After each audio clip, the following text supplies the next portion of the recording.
social entrepreneurs. 3 minutes. Your vote, $20,000. Welcome to Future Fund 10 Live. So, what are we here for? Well, Hilda, over the last 6 months, the Future Fund has culled through almost 60 nonprofit applications and selected these 10 nonprofits that are here tonight. We recruited over 30 community volunteer coaches in all stages of life and career who have rallied around each finalist to help them hone their pitches while also incorporating advice from professionals. Each finalist has gone through hours of coaching sessions with enthusiasm and strength. Everyone will walk away with additional tools, confidence, community visibility, and hey, they might even walk away with $20,000.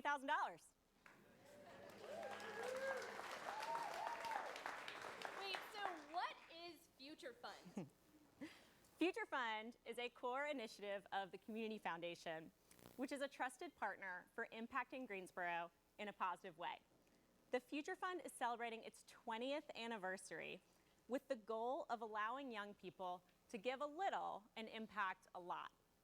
Over the years, young professionals have pooled their funds, adding to the now $1.3 million Ann Lineweaver Endowment Fund. Word on the street is Ann is here tonight? She is here tonight. Ann, where are you sitting?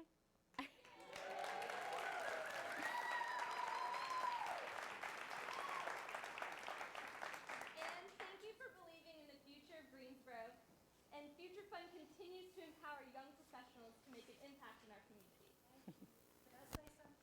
I want to thank Louis and Jim Brady for agreeing to be the first chairman of the Future Fund and getting it off to a wonderful start. Thank you. All right.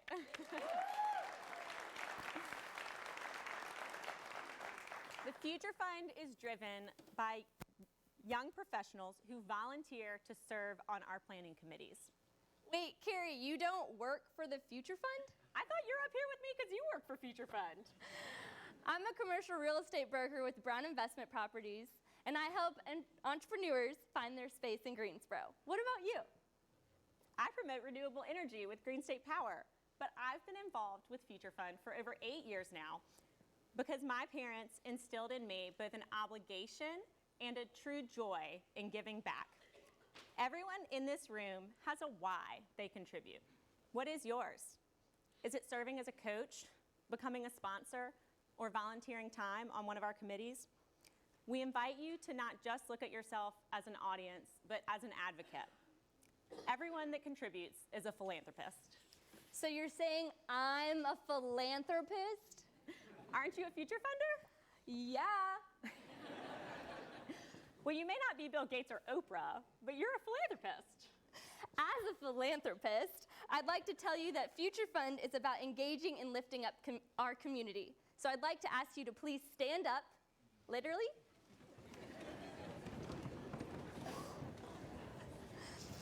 On the count of 3, turn to the person next to you, make meaningful eye contact, and say, I'm a philanthropist and I'm happy you're here.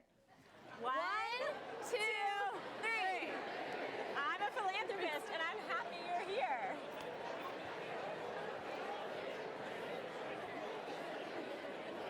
That was amazing! The energy is contagious! Now sit back down, we got 10 pitches to go through. Inspiring giving, strengthening communities is the mission of the Community Foundation. We are living that mission tonight. Some of us might care about a particular finalist. Some of us might be here to support Future Fund. But we're all here because we love Greensboro. The Future Fund is about the future of Greensboro.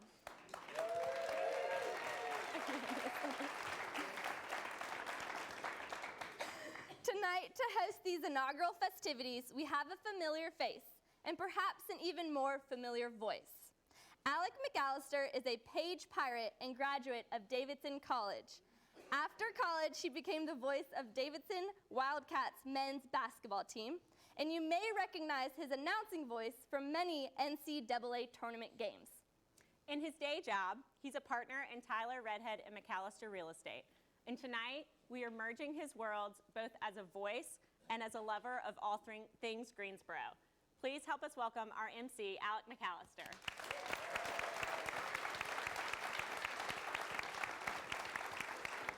Oh, does this microphone work? Sounds like it does. They were a little concerned backstage, but I got a voice that'll carry. It's okay. I'm excited to be here. I want to start off with a little story. This is 1978, December-ish. I'm 9 years old. It's that time of year when you're trying to figure out, what do you give the loved ones? My dad is pretty easy. No lie, pencils and Snickers always carry the day with Dad, always. That's all you got to do. Mom's a little bit more difficult, not because she's difficult, it's just she's Mom. So I don't know what to get her. I'm watching TV. I happen to be watching the Brady Bunch. Not that Brady Bunch, but a different Brady Bunch. Y'all have seen it. And a commercial comes on. It's almost like this early infomercial-esque thing. And my eyes get real wide. This is it, right? This commercial is like selling me what I need, what my mom needs to make our life better. Let me just stop you before you go too far. I did not buy her a Thigh Master. That would be completely inappropriate. What I saw was this product from this company called Ronco. Y'all heard of Ronco before? They had me from hello, right? This little device, it looked like a candle holder, right? But this candle holder looking thing, I mean, it was made out of like plastanium or something, right? I mean, it was futuristic kind of materials. And in the middle of the holder, there's this needle, real thin looking needle, looks like stainless steel today, right? But the needle came from Saturn, no lie. It was Saturn and Mars, I don't know. But this thing was outer space wicked good. So what you do with this product is you're in the kitchen, you set it on the counter, you go to the refrigerator, you get out your carton of eggs, right? You take out one egg, and you very gently, you set that egg right on top of that little candle holder thing. You pierce the egg with the Saturn needle, and then you press down real gently. And then inside the egg, that needle just starts spinning around, right? It's whirring around, and it is mixing the guts of the egg inside the egg shell. Now, this was the Ronco 2000 inside the egg beater. And y'all, life-changing, swear to God, is supposed to cut your egg cooking time from 10 seconds to 5 seconds. No lie. No lie.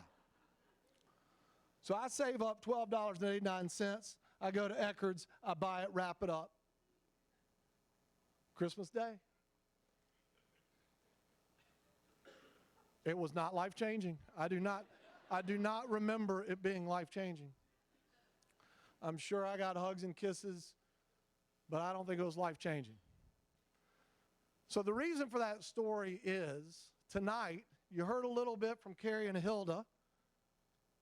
You're going to see 10 commercials, 10 presentations, 10 pitches from nonprofit organizations, and y'all, they're life-changing. What these folks do is life-changing. The best part about this, y'all being here with us, over 350 people, by the way, standing room only, by the way, first inaugural, so congratulations. Y'all heard this from Carrie and Hilda as well. You're going to award $20,000 to the best pitch. You're going to judge it on a few categories. You're going to judge it best pitch. You're going to judge it on impact. You're going to judge it on innovation. You can judge it because they look good. It's up to y'all. Y'all are going to judge it. Don't worry about it now. We'll get into how we vote later. For some of the technologically disadvantaged people in the crowd, we have actual ballots in your program. You can fill out a paper ballot. For others, you'll be able to use your phone and actually text in your vote by phone. But it's not just the 20,000. Let's take a second and let's go through all these prizes. So y'all will award $20,000, right? To the best, whatever you want to call it. You get to vote. The judges that we'll bring out in a second, we've got 3 celebrity judges, Greensboro ties. They're going to get to award 2 different prizes. They're going to award a $12,000 prize. They're going to award a $7,000 prize, right? The coaches that you heard Carrie and Hilda again, coaches have been working with these presenters now for several months, trying to hone that pitch, get them comfortable, get them ready, try and win 20 grand.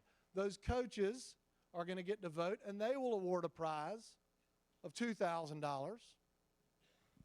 And then right now, on Future Fund Greensboro Facebook live stream, anybody out there watching, hey, y'all get to award a prize, the community prize. That's $1,500. That is $42,500. Let's hear a round of applause for that.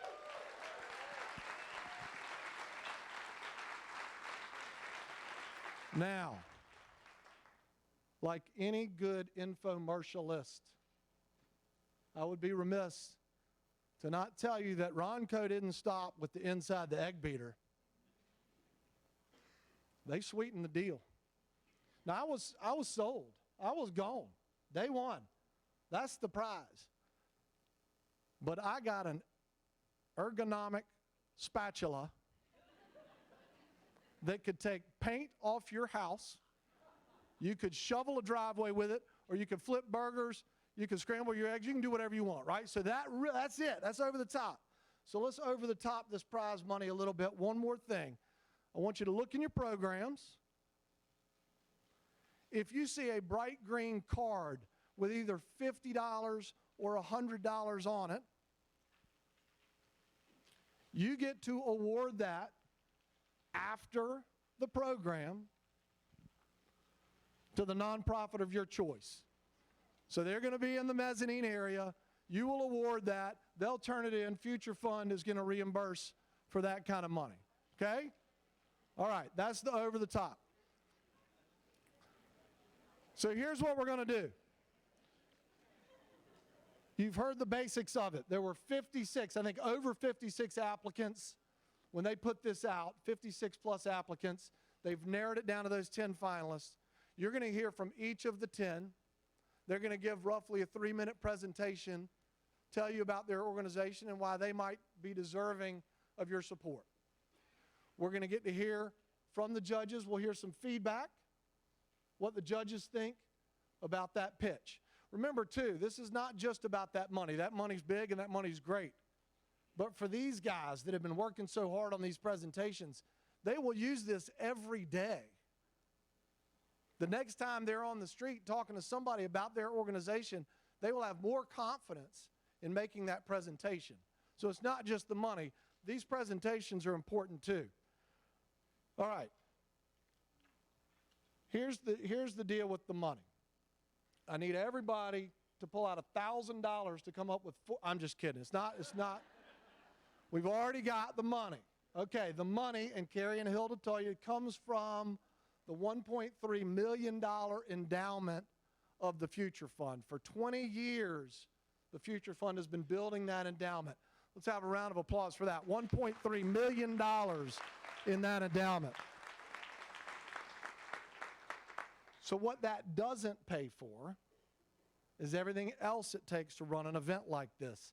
This space, the food, the beverages, the organization, the MC. I don't think I get paid for this. We'll take that off. Everything else, the sponsors, our sponsors are who are responsible for that. So let's go through real quick. We'd like to recognize our sponsors. First, Catalyst and presenting sponsor Brady Services, who stepped up day one to ensure we could pull this off. Could you stand, Brady Services, and let's give you a round of applause.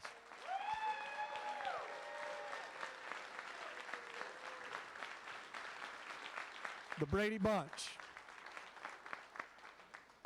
All right, next, our impact sponsor, Extraordinary Inc., the dynamic duo of Rich and Sarah Schlentz. Stand up, please. So you need to understand about these guys. These guys have actually been coaching the coaches and the presenters, working with them for several months. Impact is the right word for what you've done. Fantastic. All right, next, our innovation sponsors, Deus X and the Greensboro JCs. And then our contributing sponsors, Charles Aris and the Triad Business Journal. All right. Please check out the rest of our generous sponsors listed in your program. All sponsors are wearing a yellow flag on their name tag, so when you see them after the show, now thank them, because that's why this happened, right? All right. Judges. Let's move on to judges. So we said we're going to have 3 judges. Let's meet our judges. First off, Grammy Award-winning producer who has lived in all the big music cities but decided to return to Greensboro to start the music revolution here. He's also the founder of culturepushers.org that caters to the underserved musicians and artists in the community. Please welcome Andreo Fanatic Hurd.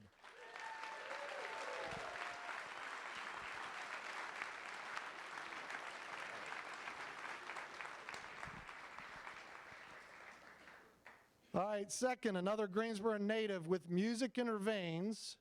She plays violin with the hit band Mipso, and you will hear her play later tonight. Please welcome Libby Rodenbow.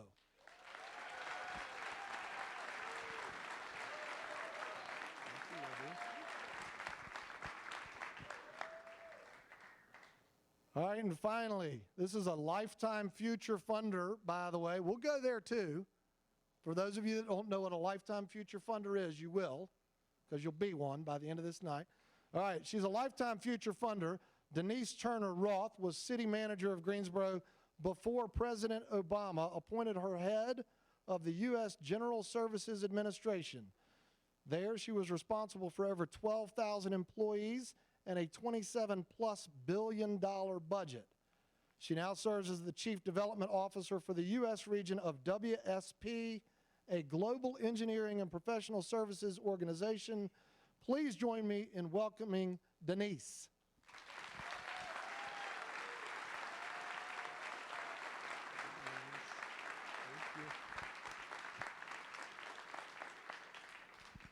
Okay, so we're almost there.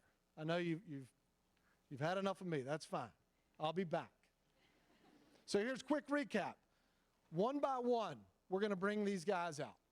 They are going to present to you. We're going to get to listen to what the judges have to say. Remember, the judges have their own vote, $19,000 they are awarding. So we'll listen to what the judges have to say. We'll walk off stage. Next presenter comes on. Good so far? In your program, you've got 2 things. In the back of the program, the very back page, that page, you can take notes. Notes are only important if you have trouble remembering who's who, and with 10 of them, it can be a little challenging. You take notes. We would suggest your voting is around impact, innovation, the overall pitch, but it's up to you. Just take notes, because at the end of all of these, again, y'all are going to award the $20,000 grand prize. So take notes. I think that's it. Are there any questions from the crowd? Are y'all good? All right. Welcome to Future Fun 10 Live.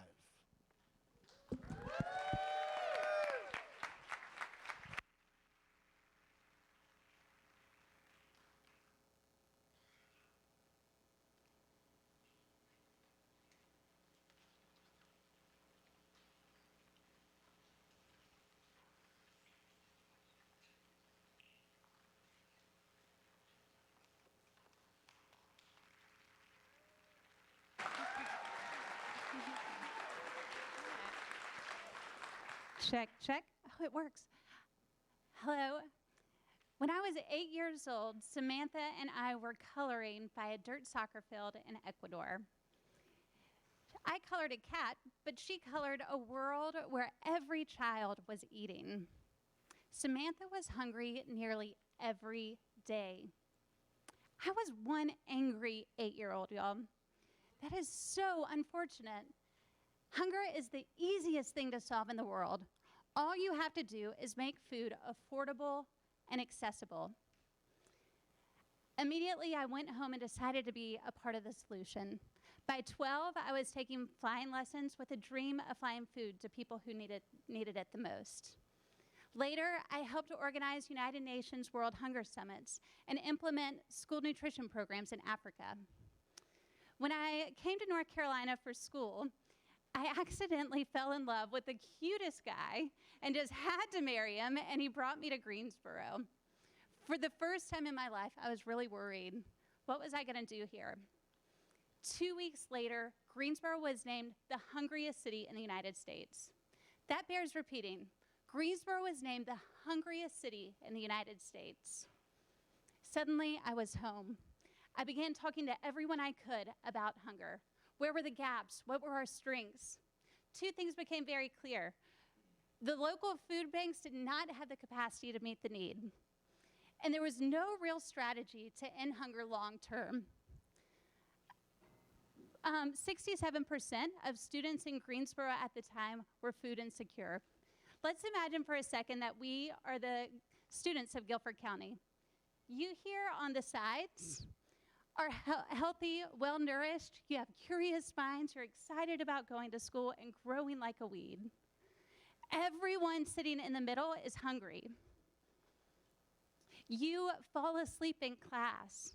You have behavior issues because when your stomach is rumbling, you can't deal with the stresses of the day. That's what we were dealing with as a community. A simple gesture was born out of the idea that Greensboro is one of the most giving, generous cities in the country. We began giving our neighbors green bags, grocery shopping bags, with a list of items that the local food banks needed the most and a list of dates. We asked that every time somebody go to the grocery store, they just pick up one extra item, put it in their bag, and on the designated day, leave it on their front porch or take it to work. Today, over 4,500 people give at their home or work. And one of our 600 volunteers goes around their neighborhoods and around the city, picks up the bags, and delivers it to one of 11 local food banks, places like Backpack Beginnings, Out of the Garden, Guilford Food Pantry, and several others. We've collaborated and put a food pantry or a backpack program into every school in Guilford County. Tonight, I would like to ask you to sign up for a bag if you haven't already. These funds tonight are really going to help us provide food to children 0 to 5. There are no programs right now to help feed those children, and we want to make sure that happens. Thank you so much.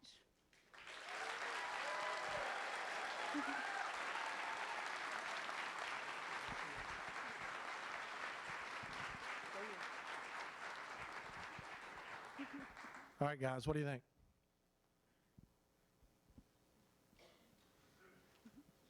I think we're on. Yep, there we are.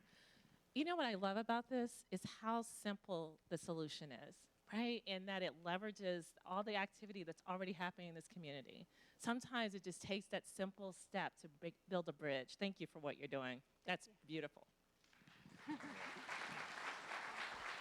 Now, I've lived in New York and LA, and I've seen poverty at a mass level, so I know poverty here is not something that we can't conquer if we all come together to do it. Our organization, the Culture Pushers, are working with the United Way to end local poverty, so this resonates with me, and I know exactly what you're talking about. You're speaking my language, so I appreciate your efforts, and I think we can do this. I was going to echo the thought that you're very aptly named. It is such a simple gesture. It's really elegant the way that you're integrating that gesture into people's everyday life. Everybody's going to be going to the grocery store. It's so doable, and I really, really appreciate that. That's great. Thank you. Thank you, judges.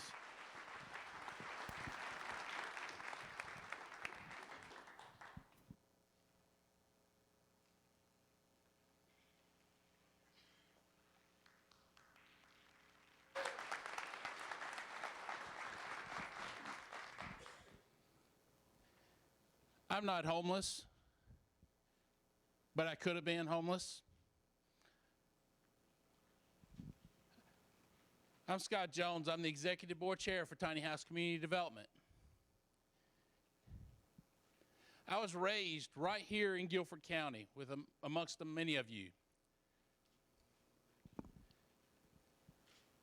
by a single mother who struggled every day, worked extremely hard to provide for me and my brother, just so we could have the simple things in life, like shelter over our heads, and food, and a way to school.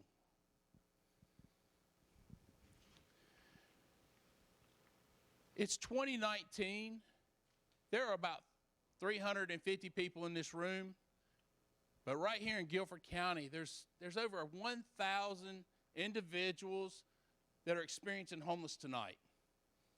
So when you leave here, it's going to feel good to go home to a place that you feel safe and secure. But for many in Guilford County, adults and children, our veterans, our elders who don't have a place to call home. They live in cars or shelters or vacant buildings or houses, trying to find a place to lay their head each and every night. Tiny Houses Community Development believes in more than providing safe, secure housing for people who are experiencing homelessness. It believes in providing the keys to success, opportunities, creating opportunities for individuals who have experienced homelessness. I'm excited to say that in May, we're going to start a new workforce development training program right here in Guilford County that's going to focus on taking individuals through a partnership with a local nonprofit, training those individuals, giving them a certification in construction like no other. They will also get the classroom, but they will also get the hands-on experience and the certification that will enable them to go out in the community and work for possibly many of you as maintenance personnel for apartments or industries, or even maybe they're contractors. They may decide that they want to advance their education, go back to our community colleges, get a degree. Maybe they get a license and they're able to start a job of their own, a company, and be productive and give back what they received through our program. Tonight, we invite you to be a part of our Tiny House family, an advocate and supporter of Tiny Houses Community Development. Tonight, we ask you to be a Tiny House family member. Thank you.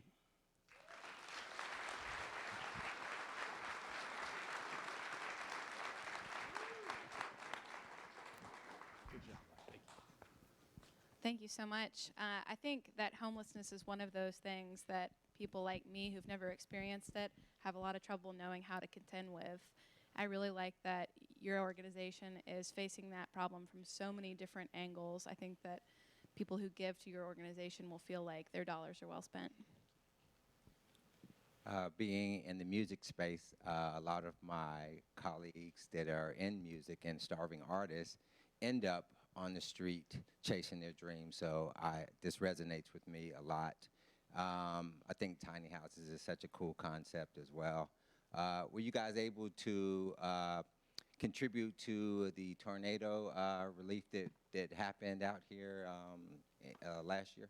We're working with the city right now to work on a program where we can build some small homes for people who are homeless from the tornadoes. Nice, nice. So you've heard the expression, teach a man to fish, right? And I think some of you may have read my story, but my family's life was changed because of a program just like yours, in which my mother became a bank teller, and that changed her life. And that took us out of poverty. Thank you for what you're doing. I'm excited for what you're doing. Thank you, judges. Thank you, judges.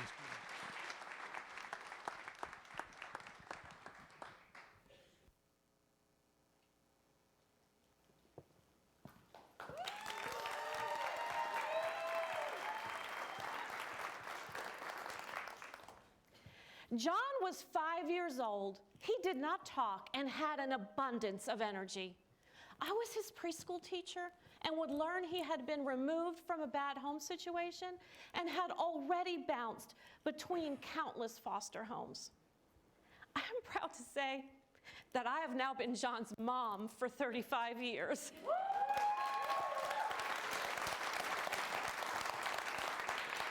John will tell you that he's missing a little piece of his 18th chromosome and that he has just a tad of autism.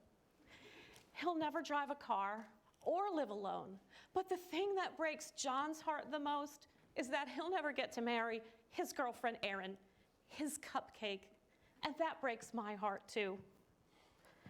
I am the executive director of Family Support Network. At FSN, we provide support, education, and caring connections to the family members of infants and children with special needs. There are over 4,000 children with disabilities in Guilford County, and most of them have a brother or sister. For 17 years, FSN ran a successful support program for siblings, where every month, over 30 children came together for support, learning, and fun. Unfortunately, due to funding and capacity issues, FSN had to close that program in 2014. Why support siblings? The life expectancy of individuals with developmental disabilities has doubled in recent years. My husband and I, we wish we could care for John for the rest of his life. But realistically, that responsibility will rest on the shoulders of John's 3 brothers. So it is imperative that we begin to equip kids with the tools to advocate, to understand, and to cope from an early age. As you can tell from the shade of my hair, this is not my first rodeo. But of all the hats I've worn, working with the siblings has been some of the most touching work I've done. These kids are typically more compassionate and mature than their peers. But alongside that, they face other big emotions, including fear, embarrassment, guilt, and a need to be perfect. Not wanting to add any additional stress to their parents' lives, they often stuff their emotions and their questions.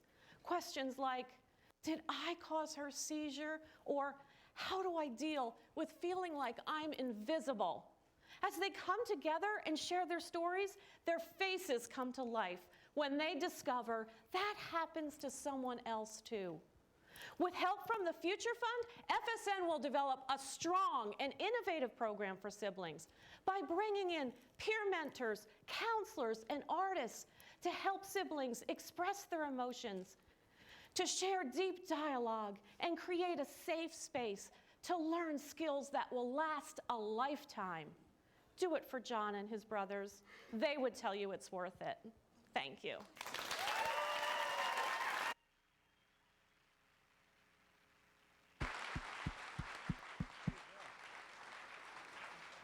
Judges. Wow, what a unique space you're filling. Thank you for that. I think that innovation is a key part of tonight. Thank you for seeing that. a very compelling pitch. Very, I can tell you're very passionate about this, and it feels good to be in a place of purpose every day. So Absolutely. I'm very, very fortunate. yes. Yeah, I bet I'm not alone in this audience in that I've rarely thought about the emotional burden of siblings of children with disabilities. So I think that's an amazing effort that you're doing. And without you, who knows if that would be getting done. So thank you. Thank you so much.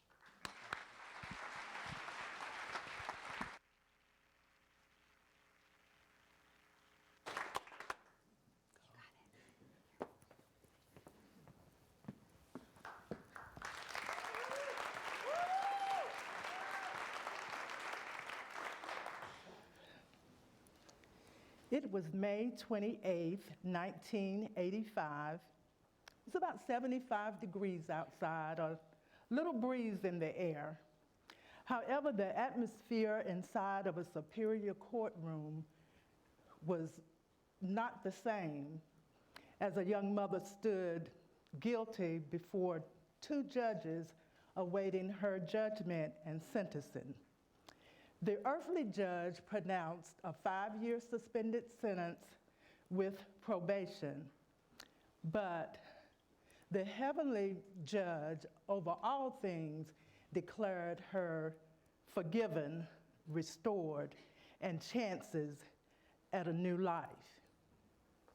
Thus the seed was planted.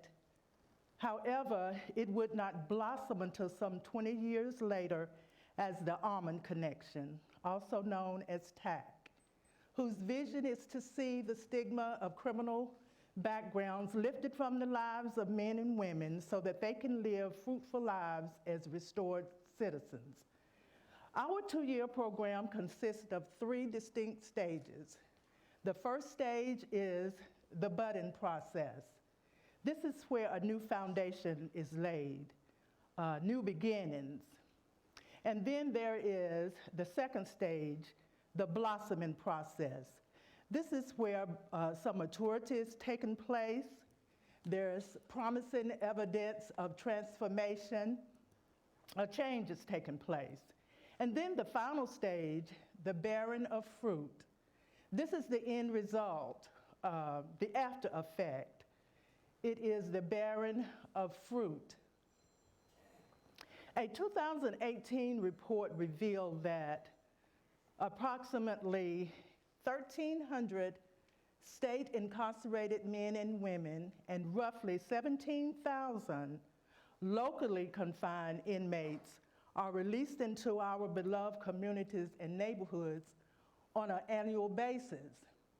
Because of their criminal backgrounds, they face many obstacles and challenges as they prepare to reintegrate back into society. With your generous gift of $20,000, we can acquire office space for operations and execute our mission, which is to provide access to housing, employment, healthcare services, and all of those vital services that are needed to ensure that these men and women are constantly reaching their goals of becoming self-sufficient and productive. Oh, and by the way, the young woman that stood before those two judges, that was me.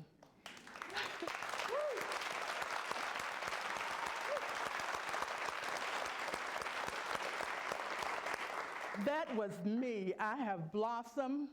I continue to bear fruit. And I stand before you tonight asking for your support and your partnership as we impact the lives of men and women that desire second chances. I believe in second chances. Thank you.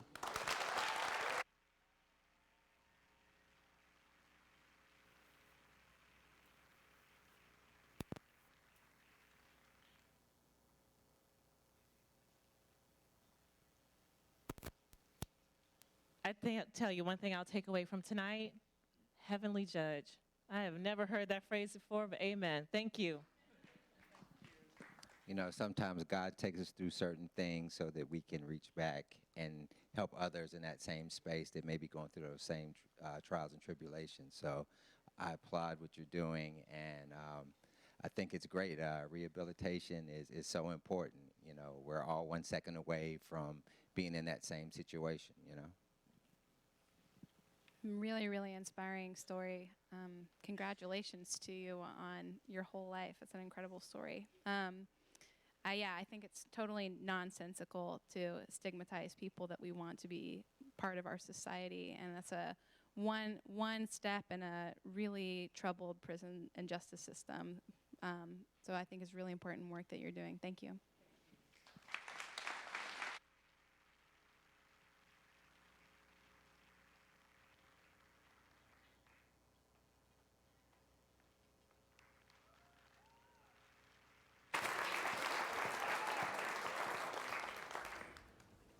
I am nothing. Those were the words of one of my very first clients. The terror and the tears were still in her eyes after telling me her life story. You see, her husband had left her pregnant and alone with 2 toddlers, fleeing for his life. And he thought that the government would leave them to live their lives in peace, but instead soldiers came to her house every single day, and they beat her, and they threatened the lives of her children. And so she did the only thing that she could think of. She strapped her 3-year-old daughter to her back, she lifted her 18-month-old son into her arms, and she walked into the jungle at night with only the moon to guide her in hopes of finding safety at a refugee camp in the neighboring country. And you know what? She did it. She made it to that camp, and she found her husband, and I was in awe of what she had accomplished, what she had done to protect her children. And yet, she thought she was worthless. New Arrivals Institute specializes in providing educational and supportive services to refugees and immigrants. Many people think that learning English is the magic that's going to ensure that someone is able to integrate and thrive, but there is so much more to self-sufficiency than just language. The services we offer, they're not glamorous, but they get at the root cause of why people struggle to succeed in our country. Over the years, we've developed numerous community partnerships with people like Cone Health and the City of Greensboro and GTCC, and in turn, that has turned us into a hub where refugees and immigrants can get served by multiple agencies. Last May, we learned that existing programs were not enough to keep 5 of our refugee children safe. When I got the call saying that there was a devastating fire involving one of our families, I was heartbroken. How could this have happened? And as I talked to the community and we processed this horror together, a question emerged. And that question was, how could they keep their children safe when they don't understand basic cultural orientation information, things like fire safety? Cultural orientation, it is provided, but our residents don't have linguistically appropriate materials available to them in their homes. Now, this is something that we can change. It's a change that can happen quickly, and we can do this. We have copies of cultural orientation books in 12 languages, and printing those books and distributing them, that will bring us closer to preventing another tragedy. But we as a community, Greensboro, we can do better than that. We're gonna take that information and we're gonna turn them into videos, one for each language. And that means if someone does not have a book, or if they're illiterate, they still have this vital information. There are 30,000 people in Greensboro who are foreign born. And together, we can make sure that they have the tools and the information that they need to turn I am nothing into I am someone.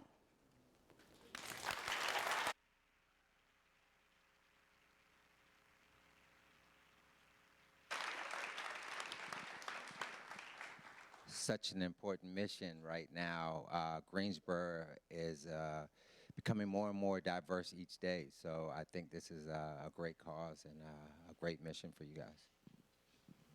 Yeah, it's such a big problem, but such a concrete and fundamental thing that you're trying to do. That's really great focus. I'll just ditto what my partners have said here. Thank you for what you're doing and being so thoughtful. Good luck to you.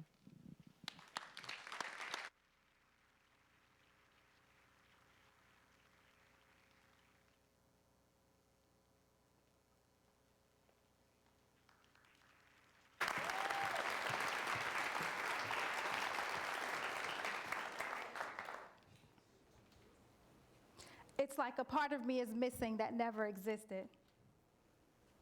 Last year, I created the hardest show of my career, Misconception, a dance production and panel discussion on infertility.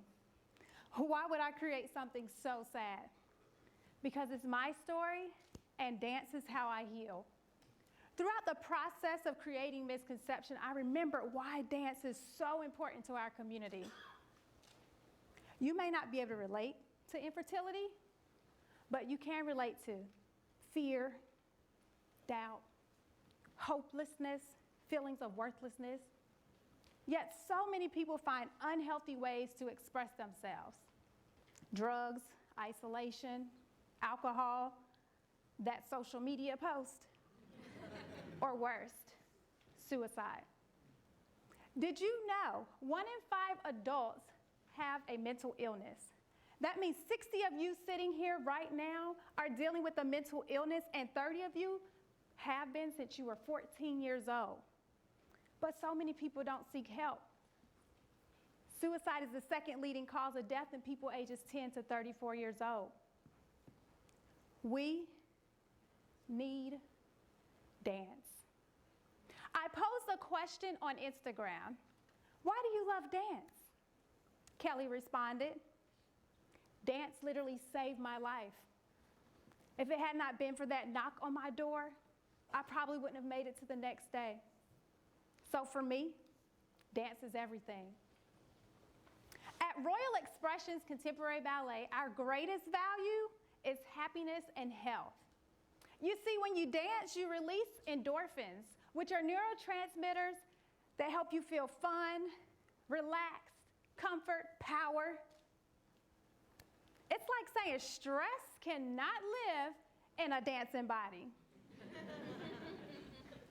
At Royal Expression, we create opportunities for you to dance it out, whether it's through our professional dance productions that interact with our audiences, or our school, which serves adults and children, or our outreach programs like Dancing Dreamers, our signature program that connects us with other nonprofits in our community and teaches children how to dare to dream using dance and journal writing.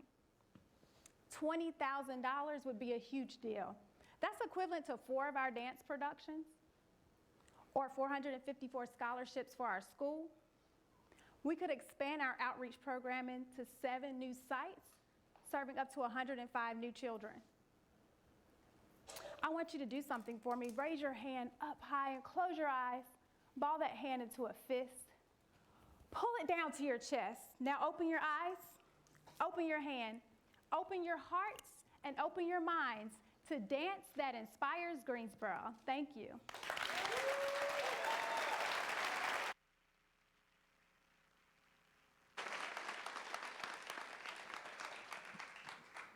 Thank you so much. And, you know, dance rescues as well. I'll say that at one point in my life, I was a royalette.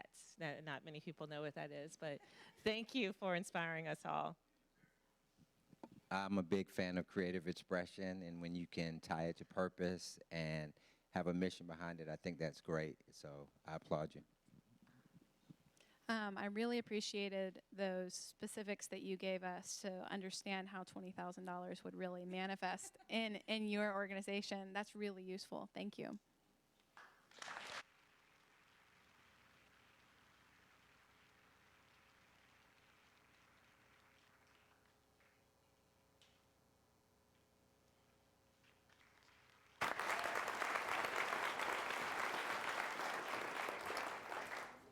A family came to the doors of Gates City Legal Services desperate. We were the only place left. This family had recently received a notice of removal hearing. They had to go to immigration court. This family had fled from a country that is currently in conflict with one of the most infamous terrorist organizations known around the world. This family had been directly targeted by this terrorist organization. The family members have specifically been targeted for death. The family members had also helped the U.S. military directly fight this terrorist organization, yet they were marked for removal if they did not succeed at their immigration hearing. They were desperate and they didn't know what to do. We brought them in, we had extensive interviews, we tried to assess the situation and figure out why they had failed in every other step leading up to this process, because the last step is when you are going before a judge in immigration court and they're told you're either to leave or you can stay and you are granted asylum. Previously, people had tried to assist this family. Every step more complicated than the next. The case was a mess. It was a quick turnaround for us. We worked nightly, we worked overnight, 24 hours. We did everything that we could.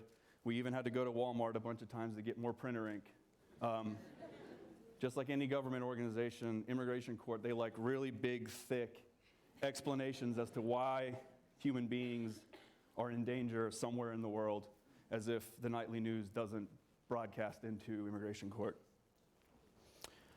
After working diligently, we rushed down to immigration court, we presented the case, we did the best that we could, and finally, once and for all, this family was granted asylum. Thank you. Thank you. Gate City Legal Services, we provide affordable legal representation for people who fall within what's called the justice gap. The justice gap is where you fit in between people who do not qualify for indigent legal services such as the public defender or legal aid, and these cases cannot be taken on by legal aid because they do not represent these specific cases, and also people who cannot afford a traditional private law firm. We try to service that income demographic with a sliding scale income-based legal representation. We take people's household income and how many people live in that house, we take that into consideration, and then we accept those cases. We refer out to the private bar if they do not qualify, and we graciously take what legal aid and public defenders and other attorneys in the private bar refer to us in order to help fulfill this justice gap. If Gate City Legal Services is chosen tonight, we'll be able to use the funds to pay for the extensive bills that we have that keep racking up. We can also hopefully present more cases free at no cost for our client. So thank you.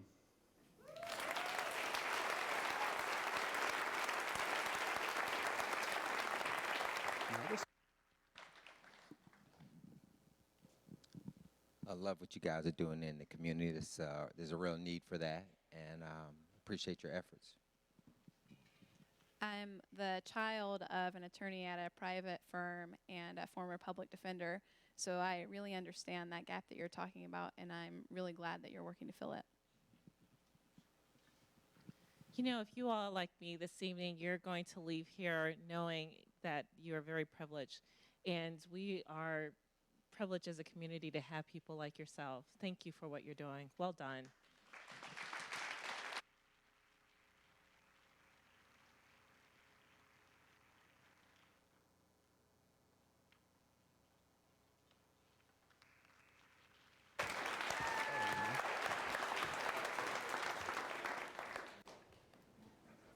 I can remember it like it was yesterday.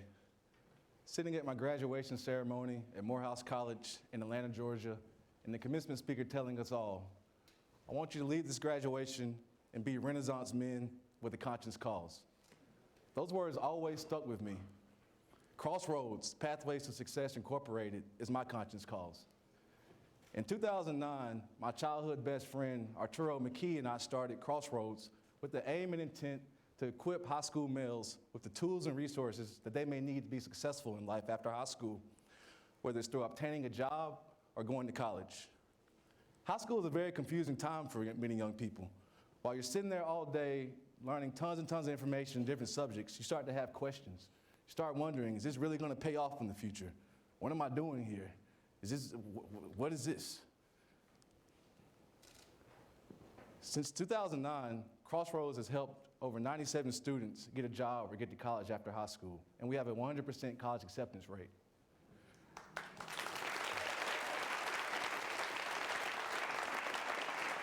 Growing up in Greensboro, Arturo and I had positive male role models in our fathers.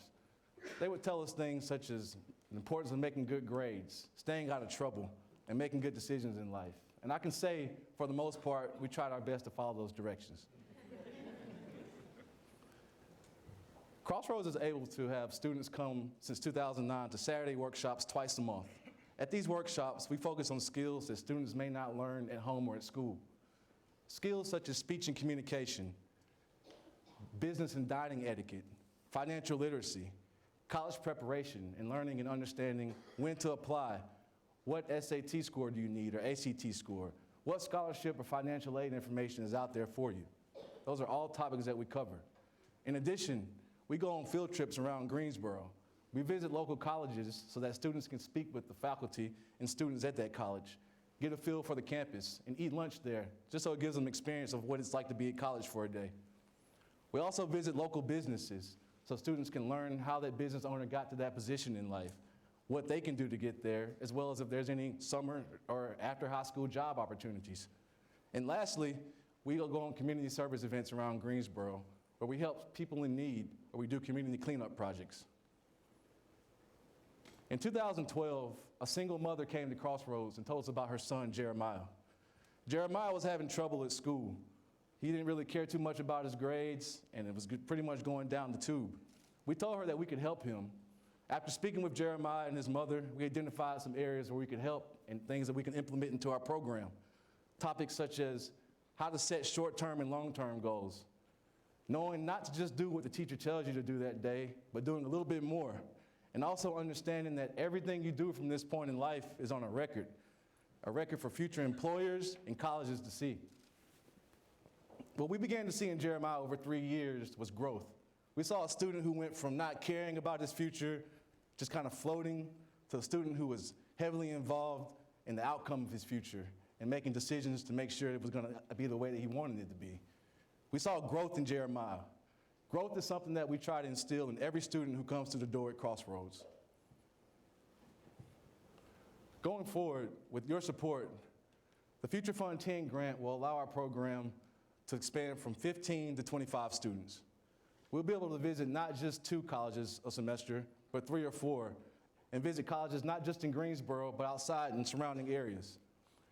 We will also be able to have a more robust experience for the students in the program by incorporating technological aspects, such as the ability for them to participate in the program from their cell phone or their laptop that day. And we will also supply each student in the program with school supplies at the beginning of each semester, and we will also be able to pay for each senior's college application and other fees. At Crossroads, we're not just here to help students get ahead in life after high school. We're here to help build young, productive members of society to contribute to Greensboro in a positive way. As for Jeremiah, he's currently a senior in college at UNCG. Jeremiah spends 2 Saturdays out of the month coming to Crossroads and volunteering to help new students in the program. And he's also on our board. So with your support, it will help Crossroads tremendously by helping us continue what we've been doing since 2009, which is building and helping build young men in the community, by helping them go from young men to Renaissance men in front of your eyes. Thank you.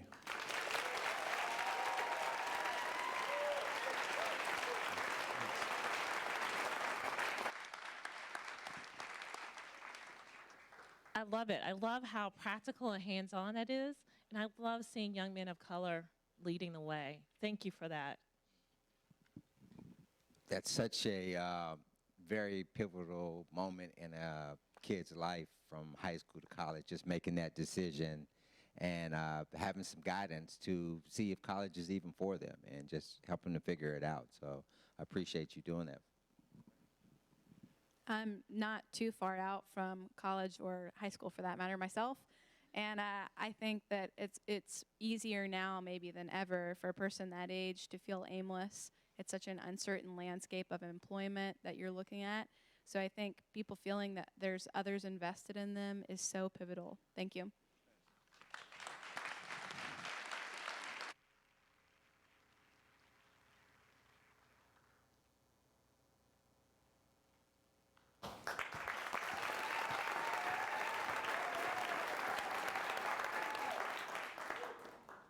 27 years ago, my parents immigrated to this country from Congo.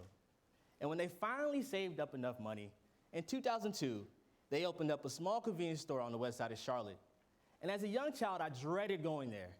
15-hour days, no pay, but free food. There was always a group of individuals that would come to the store. To us, we labeled them as regulars. But to society, they were labeled as homeless. And a man we knew as Brother Love was a part of that group. Brother Love was a very special person to me. He spoke to me, joked with me, and even taught me chess. To him, that was life's greatest game.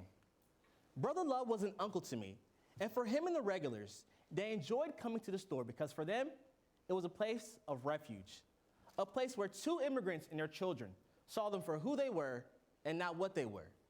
Because they knew once they left those doors, they were judged for what they were, homeless. In 2015, I found myself in Greensboro for the first time on a college visit to UNCG.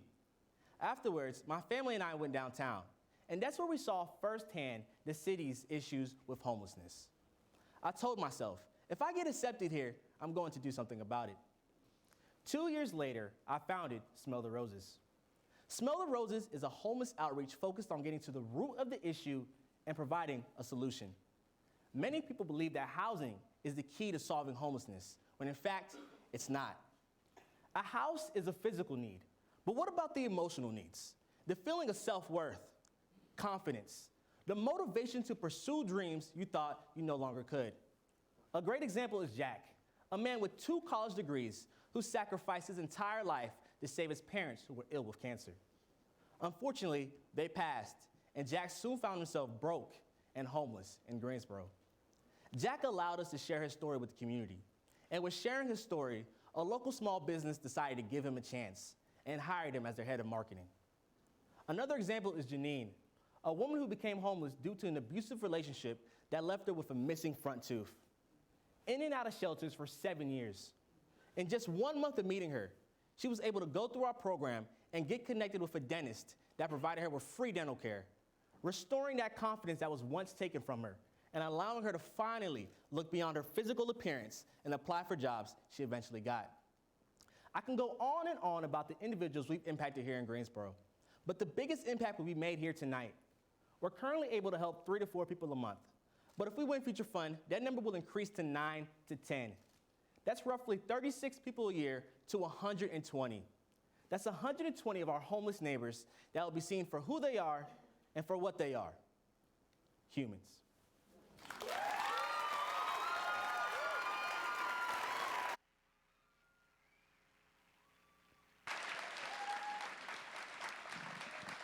Oh man, that was really good, man. Your presentation was great. Your story was great. Homelessness is a big problem, and a lot of times we don't want to really get to the basis of where it's really coming from. And everybody has a story. And as I said earlier, like we're all one decision or something happening to us that we could be in that same situation. And so you never know. So appreciate you doing all that you can to help out. Yeah, I really appreciate you talking about the emotional burden of being homeless and the importance of having self-confidence. It's so easy for me to imagine that what the physical obstacles of not having a house or not having a job would be dwarfed by the feeling that society doesn't see you as part of it. Alec, y'all are making it hard on us tonight. This is just incredible. You just got here. You just got to this community. And you're already making a difference, one person at a time. Thank you. Thank you.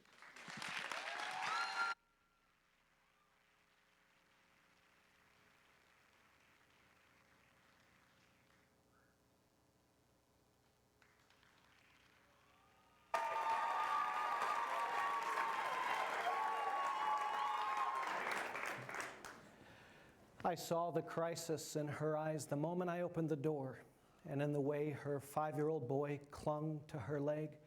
They had fled devastating poverty and violence in Honduras and somehow endured hundreds of miles of dangerous terrain and threats and made it to the border. She had hoped for relief to seek asylum, but was separated from her child instead into 2 different deplorable detention facilities. After 50 days, they were conditionally released and reunited and came to Greensboro to stay with an acquaintance. And soon that young boy began having panic attacks, and the man they were with began shaking him and hit the mother when she tried to intervene. They had no possessions, knew no one here. They contacted an attorney they had met at the border who told them there was a safe place they could go to for help, Faith Action International House. This is just one of over 3,000 stories from people from all over the world, from Vietnam and Syria to Niger and Scotland, of people who rang our doorbell over just the last year. And they're some of the most courageous, resilient people you will ever meet. They're not strangers to fear. They're neighbors to embrace.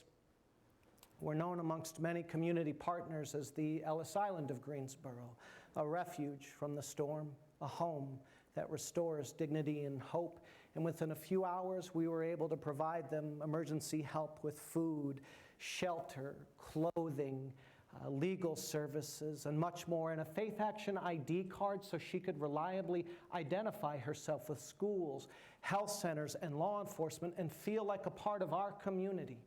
And that ID card program created by Faith Action in Greensboro has since expanded to 20 cities across the nation, from West Palm Beach, Florida to Cincinnati, Ohio, and Hood River, Oregon.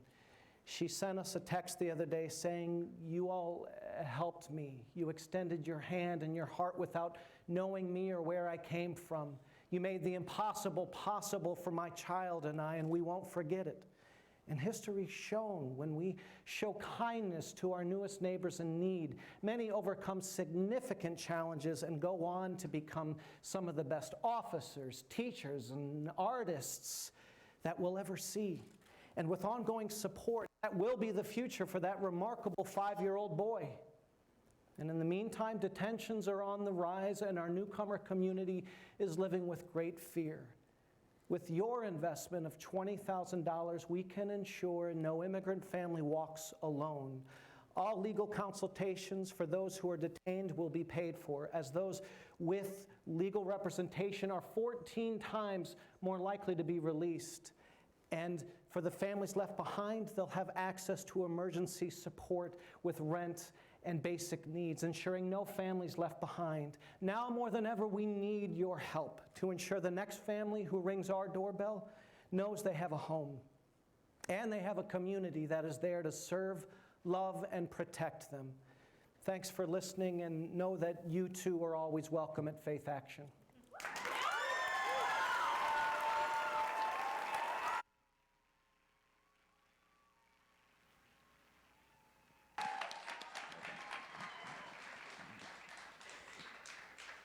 Thank you so much for your work.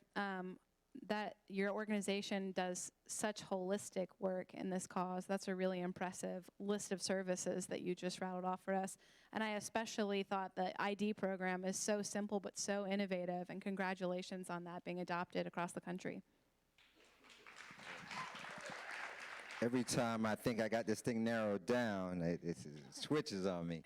But just your commitment shows that the compassion that exists in our community, which is like overwhelming. Just everybody is just really trying to do their part to make this a better place for all of us. So appreciate what you're doing for us. So. Ditto to that. And, when I was in D.C., I saw many times how Greensboro was influencing the nation, and Faith Action Network was definitely one of those that people talked about and were curious about, and I know came and visited you all to learn from. Thank you for what you're doing.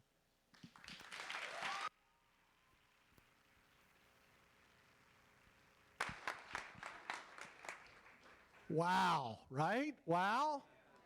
Can we have a round of applause for all 10?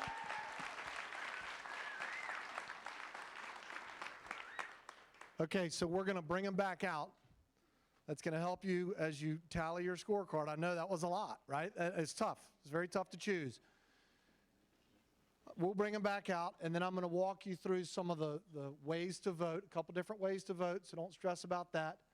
But let's start by bringing them out, and then again, we can give them another round of applause because they were all incredible First off, Leslie Izikoff with a simple gesture.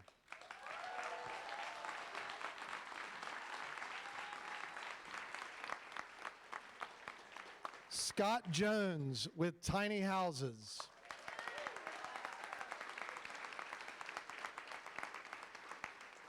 Nancy Micka, Family Support Network.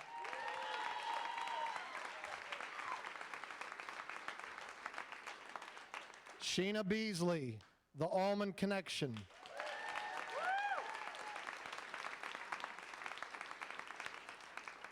Leilani Roughton, New Arrivals Institute.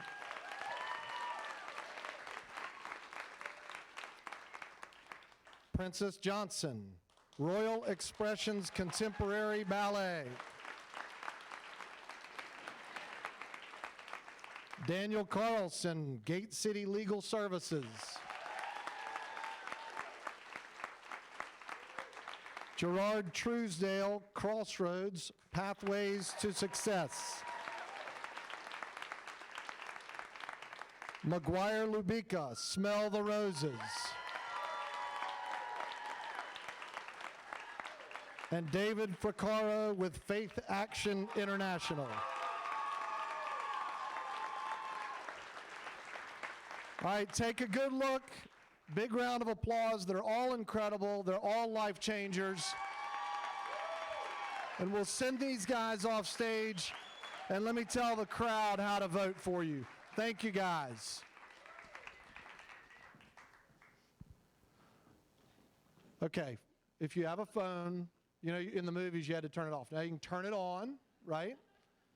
And remember, if this scares you, there's another way to vote. But those that want to try it this way, you are going to text the number of the nonprofit that you want to be the Brady Services People's Choice winner, and I'll give you the number.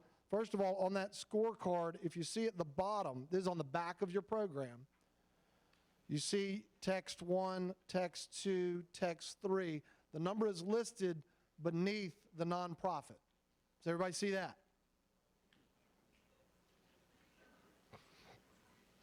Okay, so you're going to text either a 1 or a 2 or a to this number, 336 750 6020.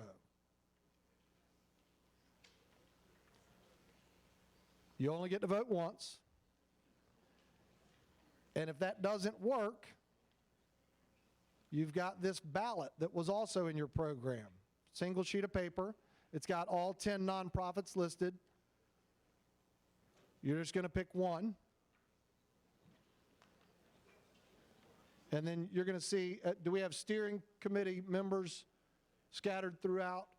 Guys, you'll see people walking around. If you've got a paper ballot that you'd like to turn in, or if you need a pen, flag down one of these steering committee members. You want the phone number again? To text for your choice, the phone number is 336 750 6020.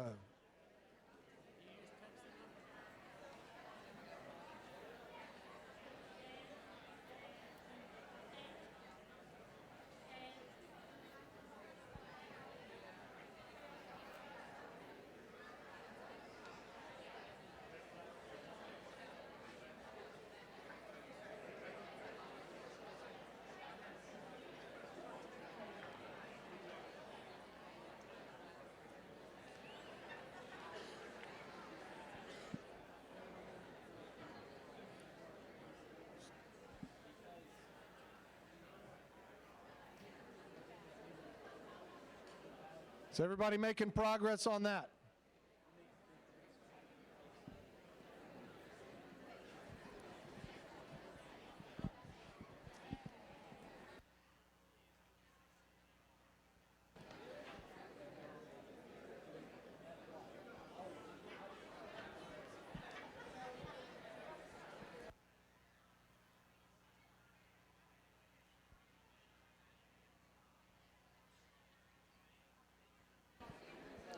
Guys, I'll give you that number one more time. It seems like we still have people trying. So if you want to text to vote, that number is 336-750-6020.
All right, while we have the house lights up, they're backstage calculating. We want to take a second to recognize a couple important groups that we have here tonight. First of all, the coaches. You heard them mentioned before. So each of the nonprofits was assigned 3 coaches, and they worked with them to help hone their pitch. So would the coaches please stand up? If you're in the audience, let's see those coaches. So folks, these coaches are community members just like you and me. They volunteered their time to help make those pitches amazing. I encourage you to talk to them about their experience as you consider getting involved in the Future Fund. Secondly, we want to recognize the future funders. So the Community Foundation's Future Fund Endowment has been in place for 20 years now. You already heard some of this. A lot of people have helped build and continue to build. That endowment now stands at $1.3 million. So if your name tag says member or lifetime member, will you please stand so we can recognize you?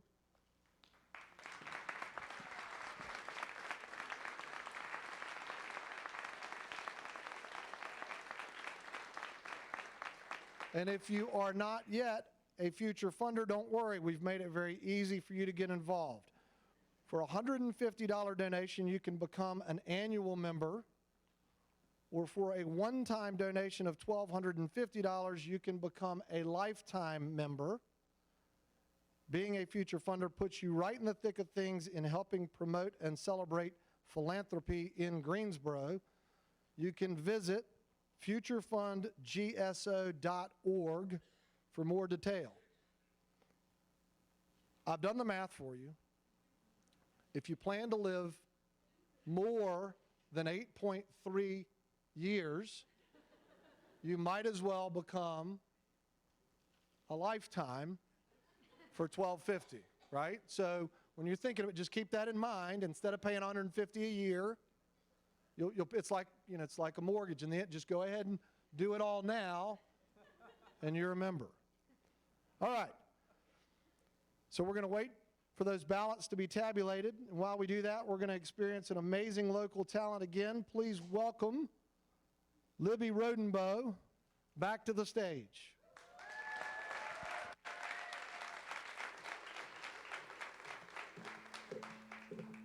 Thank you. Well, I do this kind of thing up on stage a lot, but I was so glad that I didn't have to be in the role of those people presenting their organizations to us tonight. They did an incredible job.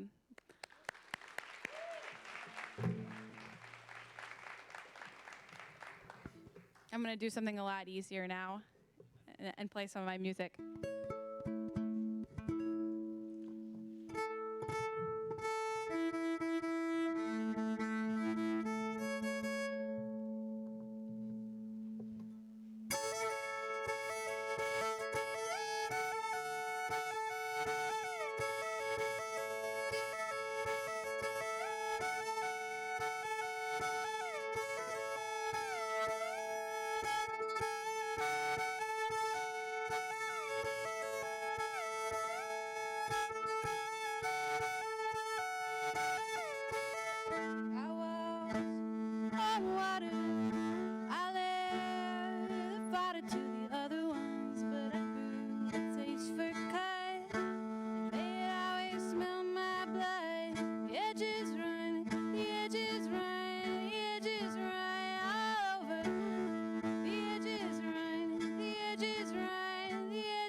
for money.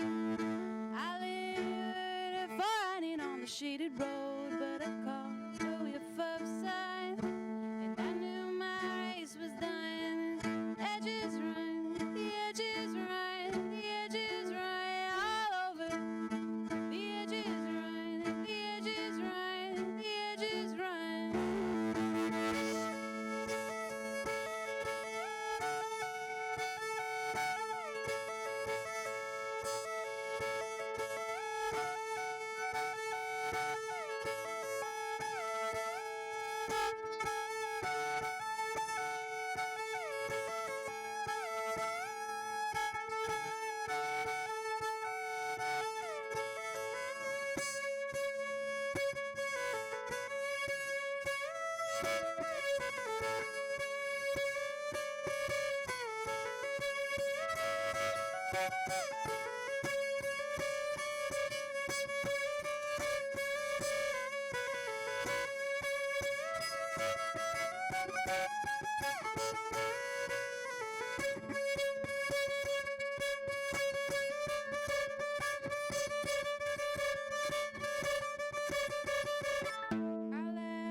Had flowers, I watched them gather at the side of me, but the colors caught my tongue, and all my arrows came unstrung. The edges run, the edges run, the edges run all over. The edges run, the edges run, the edges run.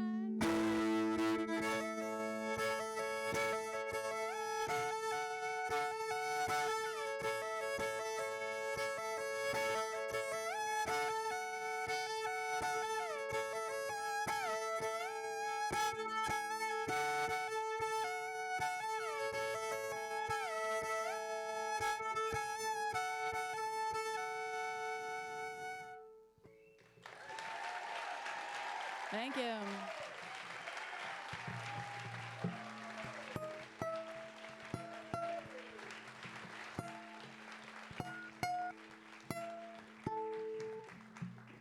Thank you, thank you. That was in a weird tuning, so bear with me one moment here. I'm guessing it's going to take him some time to deliberate, because that was a tough call. But if I need to get off of here, somebody just yell at me.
That's a good way to be.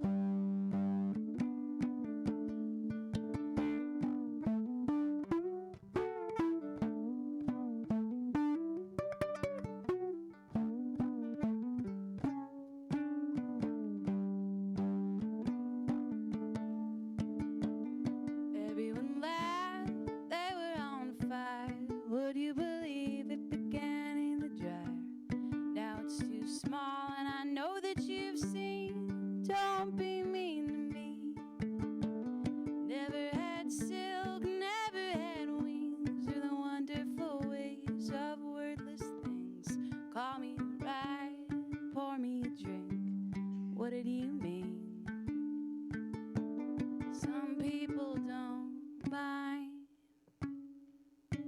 I'm afraid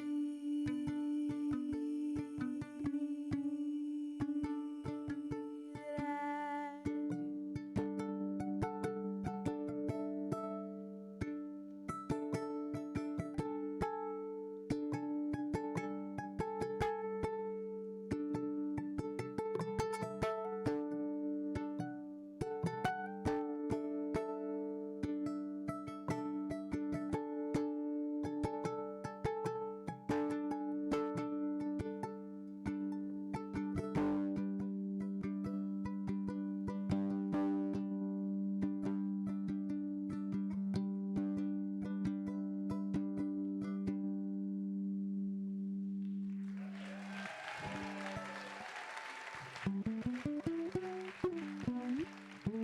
Thank you. Well, I was hoping that it would work out. I'd play one more because I wanted to do one that you might actually know. And I had to write down the lyrics because I don't fully know it myself. I bet you'll know the chorus.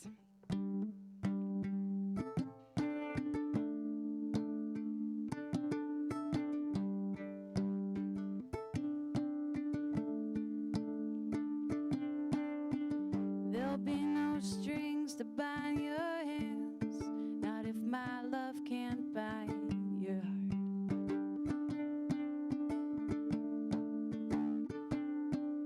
And there's no need to take a stand, it was I who chose to start.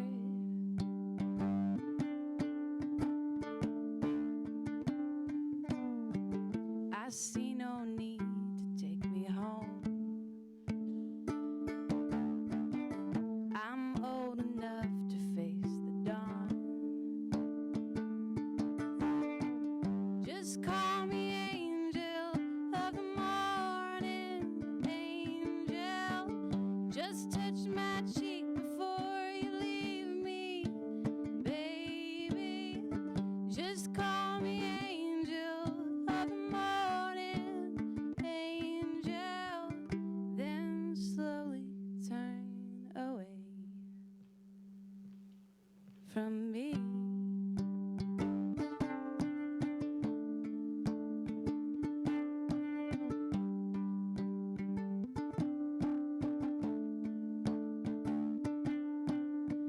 Maybe the sun's light will be dim, and it won't matter anyhow.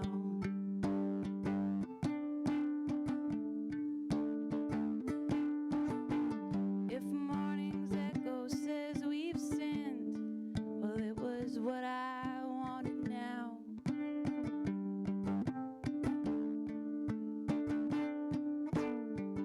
And if we're victims of the night, I won't be blinded by the light.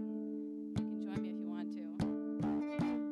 Just call me angel of the morning, angel.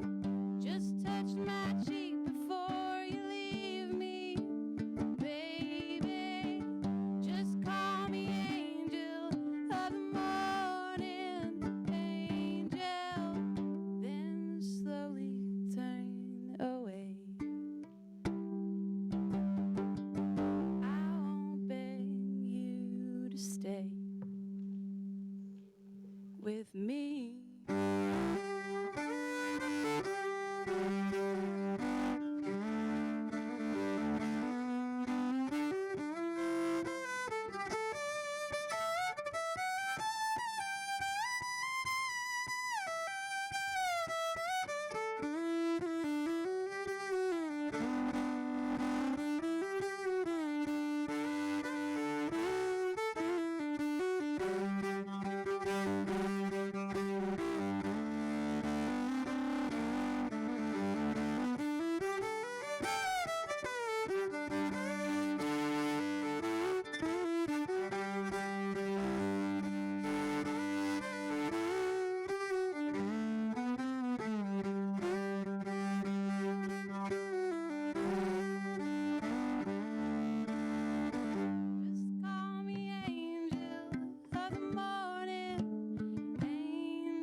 Thank you.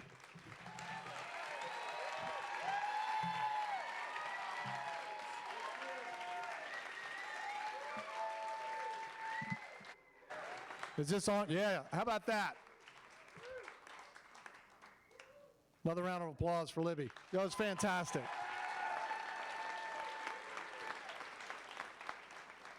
Okay, so we're getting close. We're counting. It's a lot of votes.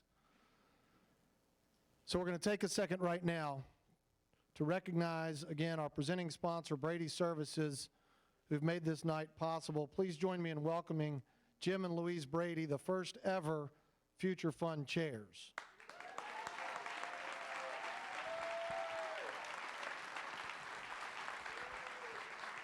Thank you.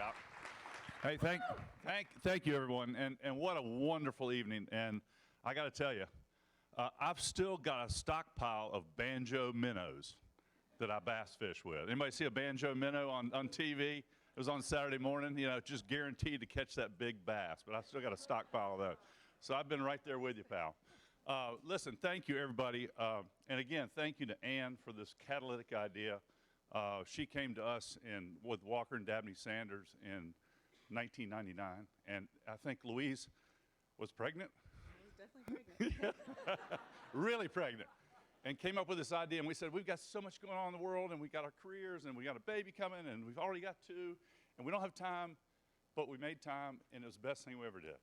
And so, again, one of the things that we said, Walker and I stood in the corner drinking a beer one day and said, hey, this thing will really be a success if we can look out in the audience and see many, many people, a lot more people than we've never met and don't know. And we're here. So thank you. Thank you all.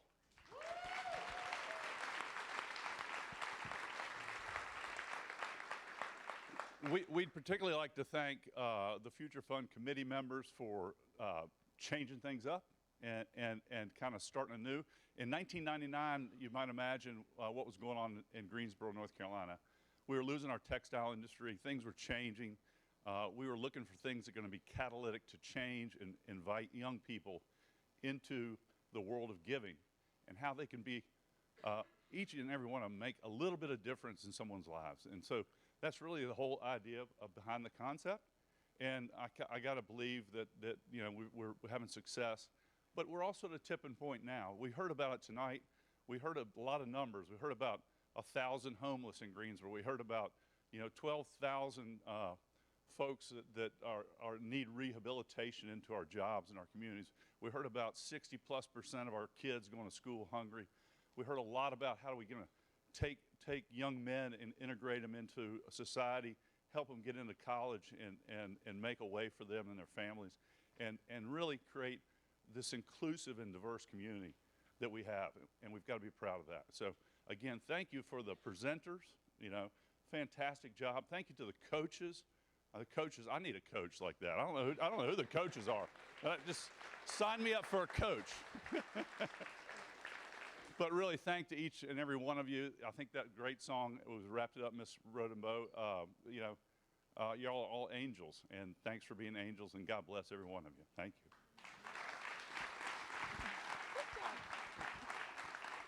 Well, I'm the sweeper in case he forgot something. Jim, that was great.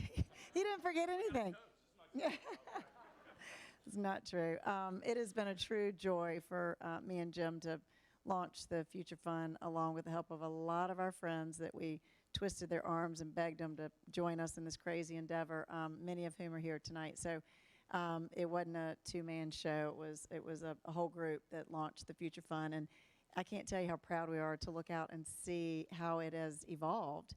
And that has not come easily. I know it's been a lot of hard work for all of the volunteers. So I, too, want to reiterate our appreciation for the commitment. I mean, we're committed. We stay in touch. We stay involved. We try to do our part and just encourage everybody else to do the same, because it's not necessarily just for the 25 to 45-year-olds, because we're way past that.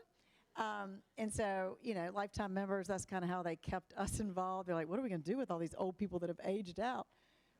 But so we really appreciate everybody's efforts. And I know personally, hearing the 10 presentations tonight, there are 10 organizations that I want to personally commit to help. So it's just amazing what this event and how creative this event was for the steering committee to come up with. And the staff at the Community Foundation's fabulous, that's helping the Future Fund. But coming up with this idea, it's current, it's exciting, and clearly it works. What do y'all think? I mean, it's...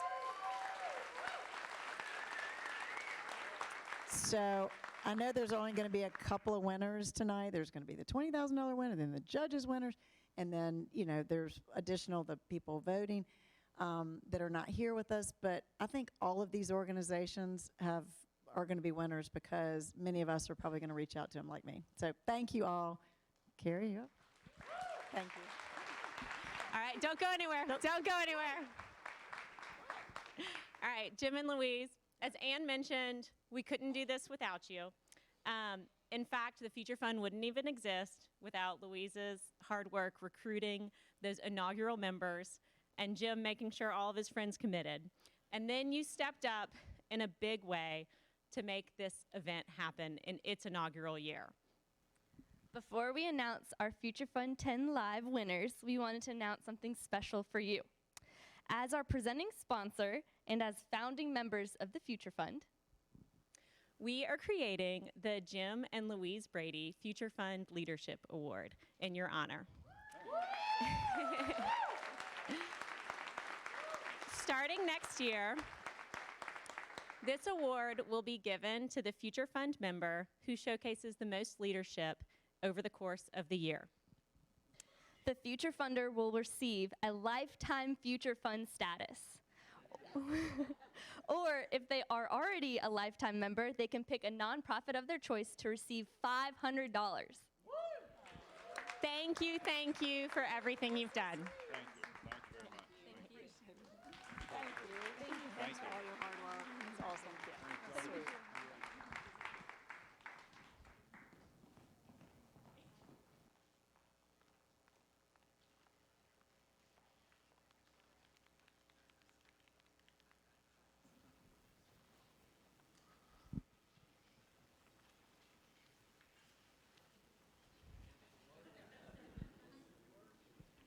I do not have an envelope that I can theatrically open.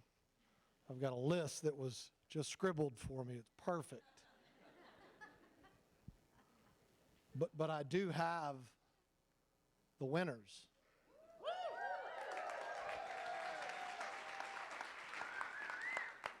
So we're bringing them all back out.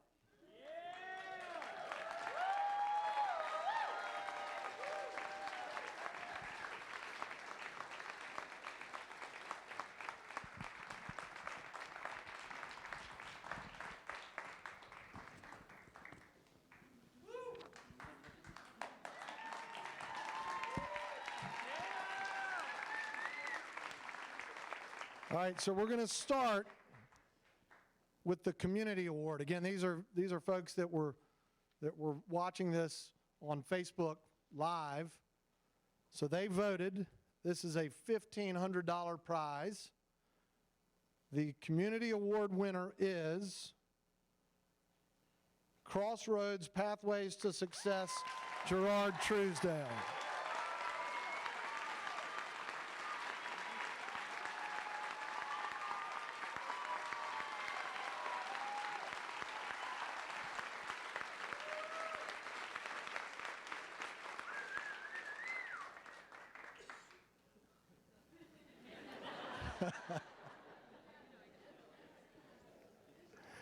All right, next we have the Coaches Award. This is a $2,000 prize. The coaches selected Smell the Roses, McGuire Lubica.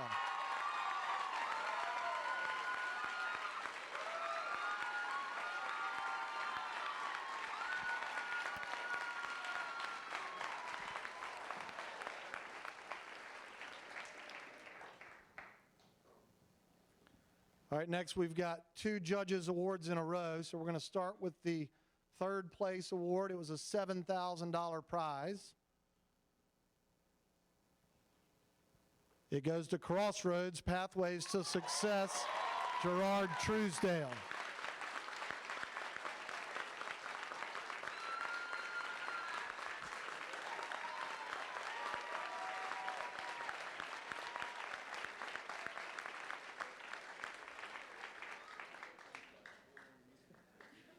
Yeah, they're letting you keep that one. That's the bigger one, right? That's the, yeah. The second Judges Award, which was $12,000, goes to Scott Jones, Tiny Houses.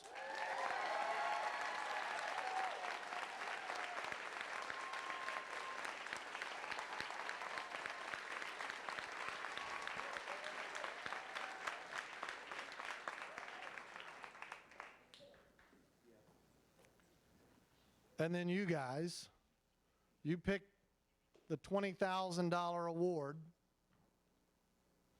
and y'all chose David Fricaro, Faith Action International.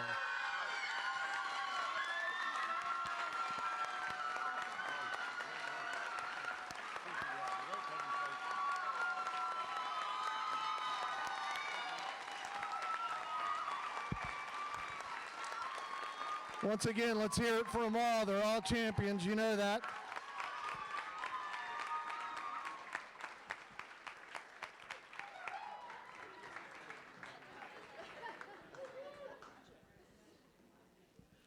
Okay, I have to ask a question. Do they stay here with me, organizer? So we're going to take a quick second, too, to recognize somebody that's not been recognized.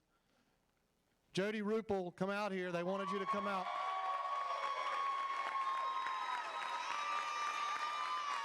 So Jody organized this entire event. Don't stand with me. I'm out now. You're with these guys. So a big hand for Jody. Way to go. Great event.